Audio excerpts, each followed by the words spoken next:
Halo semuanya, selamat datang kembali di channel Raih Potensi. Assalamualaikum warahmatullahi wabarakatuh. Kali ini kita akan membahas topik yang seringkali menjadi bahan obrolan di sekitar kita, yaitu orang-orang yang sok pintar tapi sebenarnya bodoh. Nah, pada suatu saat Dr. Phil, seorang host acara televisi, itu kedatangan tamu dan sombong sekali tamunya itu.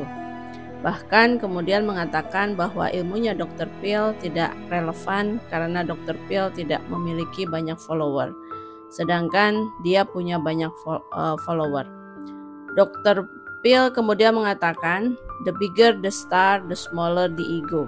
Sesungguhnya, orang-orang yang semakin terkenal, egonya semakin mengecil.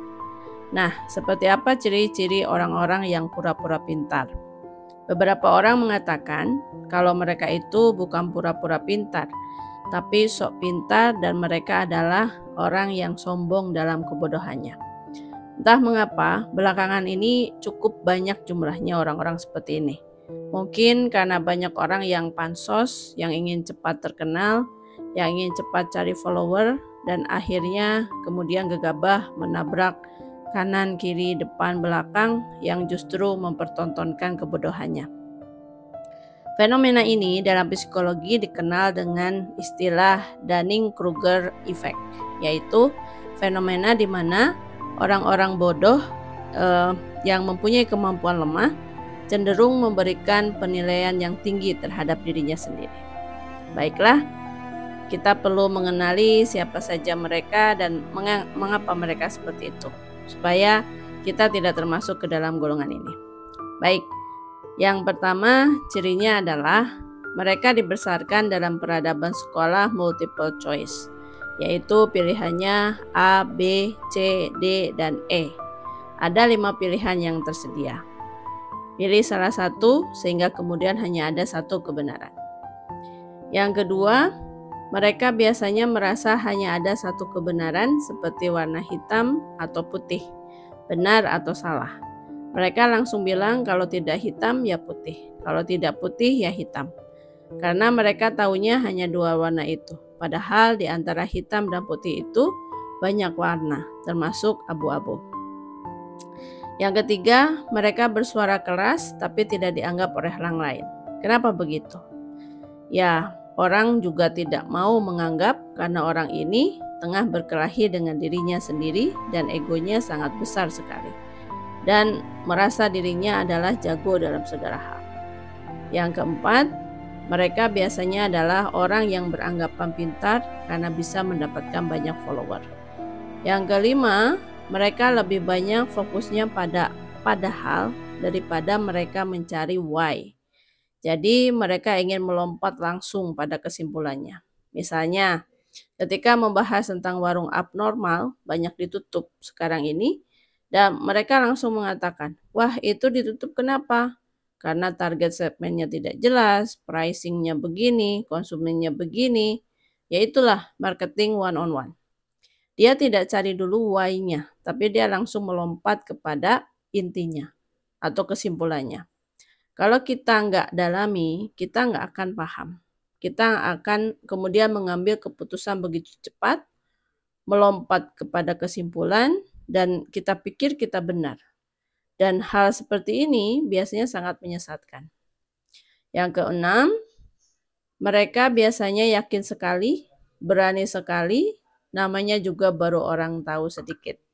Kalau tahu sedikit ya pasti berani sekali. Tapi begitu kita tahu banyak, biasanya akan merasa belum tahu apa-apa. Yang ketujuh, orang seperti ini biasanya cepat sekali merasa kecewa. Saya kecewa. Kenapa begitu? Makanya kalau suka jangan terlalu suka. Kalau senang jangan terlalu senang. Biasa saja. Nanti akan cepat kecewa kalau seperti ini. Jadi cepat kecewa, kenapa? Karena mereka terlalu cepat menarik kesimpulan dalam semua hal. Yang kedelapan, mereka biasanya berpikir linear. Linear itu garis lurus. Begitu jadi, kita ingin menyederhanakan segala sesuatunya. Habis A maka B. habis B maka C, dan begitu seterusnya. Yang kesembilan, mereka yang berada di luar garis lurus tadi, yang nomor 8, itu dianggapnya error. Padahal error ini bisa jadi adalah anomali, apalagi errornya tinggi sekali. Itu adalah outlier, dan orang-orang yang berpikir linear tidak mau ambil pusing dengan outlier. Harus dibersihkan, dan ini salah. Padahal para ahli belakangan ini menyimpulkan dan menemukan bahwa outlier ini adalah sesuatu yang memberikan insight dalam sains yang sangat penting sekali. Yang ke-10, yang terakhir, mereka berpikirnya adalah konvergen atau menyempit. Hanya ingin mendapatkan satu jawaban saja. Padahal dalam era sosial media, teknologi seperti sekarang ini, dalam peradaban yang sangat destruktif, yang memisahkan masalah dengan hari esok, kita melihat sangat ada kebenaran masa lalu, ada kebenaran masa depan, dan ada kebenaran yang kita percaya karena satu alasan tertentu, dan ada kebenaran-kebenaran lainnya. Dan inilah yang disebut sebagai berpikir divergen.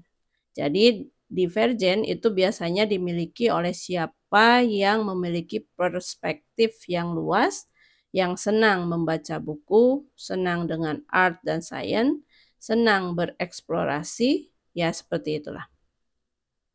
Jadi buru-buru langsung menyembuhkan dengan pendekatan yang bersifat konvergen. Contoh dalam kehidupan ini, semakin banyak kita melihat ada beberapa kebenaran dan selalu bertengkar satu sama lain. Mungkin kalian masih ingat ketika pada tahun 2016, tiba-tiba Indonesia mengenal taksi online, ojek online. Yang marah siapa? Yang marah adalah mereka yang tinggal di pangkalan taksi-taksi resmi itu marah terhadap ojek online dan juga taksi online.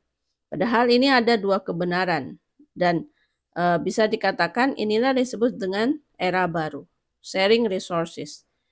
Jadi lama-lama akan bergabung juga dan sekarang terbukti memang bergabung, baik yang di pangkalan maupun yang tidak.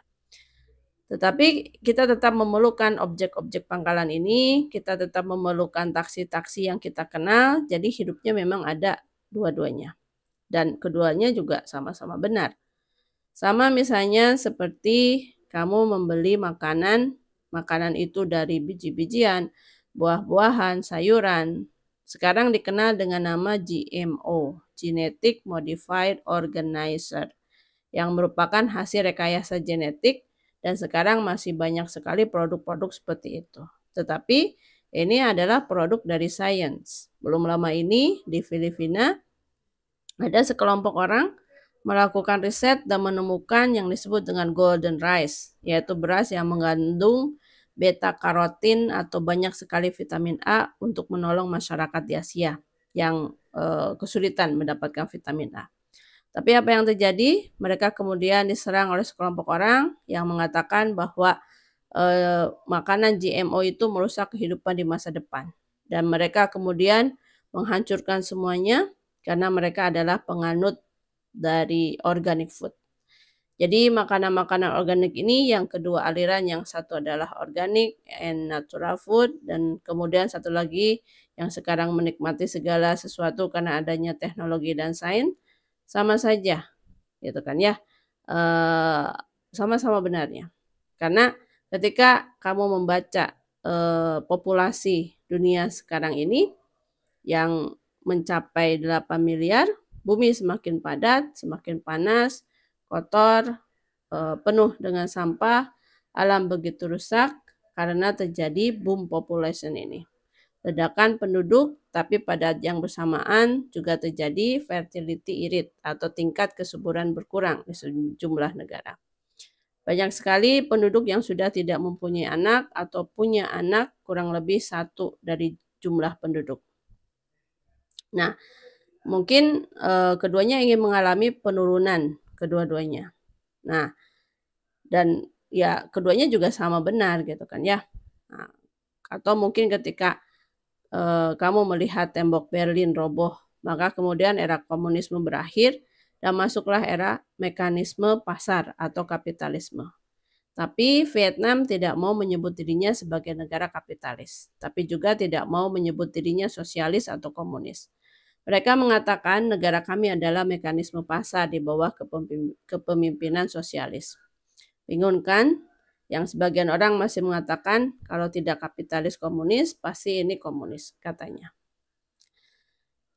Karena mereka berpikirnya hitam atau putih. Dan terakhir, mungkin contohnya adalah dalam dunia pendidikan. Sering sekali kita memisahkan antara sains dengan fiction. Padahal dua-duanya hidup berdampingan. Jadi inilah yang sekarang kita lihat. Segala sesuatu yang berdasarkan dari imajinasi, dari dunia fiksi, sekarang sudah mulai menjadi sains. Sains dan fiction hendaknya jangan dipisahkan. Akhirnya,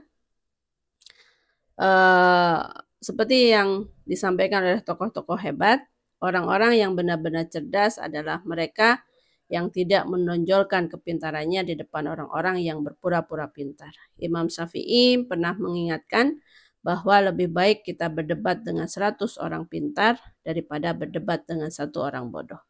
Karena orang bodoh tidak memiliki landasan ilmu. Sebabnya kita harus selalu menghindari perdebatan-perdebatan yang tidak penting daripada kemudian kita menghabiskan energi dan kemudian kita menjadi sama dengan mereka. Begitulah bahasan kita kali ini. Kalau ada insight baru dan manfaat yang bisa diambil dari video ini, silahkan jangan lupa